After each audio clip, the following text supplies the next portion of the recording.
नाही, आपल्याला गुलाम व्हायचंय दुसऱ्या देशात, अमेरिका, ट्रम्प.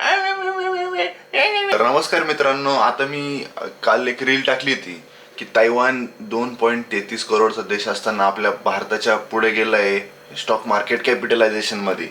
आणि काही अंधभक्तांना मंदबुद्धी, एवढे किती यार लाचार, किती मूर्ख लोक आहे यार हे.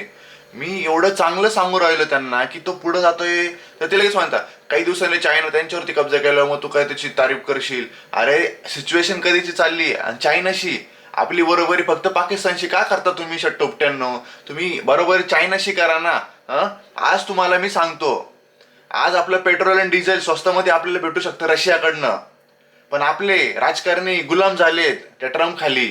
त्या ट्रम्पचं ऐकते नाही, बोलले हे डायरेक्ट बोलायचं काय गरज आहे, मी नाही घेणार तुझ्याकडनं. काय डील केली ती अडाणीला वाचवलं, ते झालं ना, क्लीन चिट भेटली ना. किती बिलियनची डील केली हे मंदबुद्धीच्यांना माहिती ना.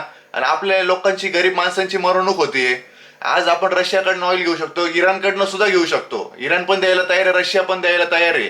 आणि आपलं पेट्रोल डिझेल आपल्याला महाग जाणार पण नाही, त्याच्यानंतर काहीच महाग होणार नाही. विमानाचे तिकीट 10-15 हजारांनी कमी होतील.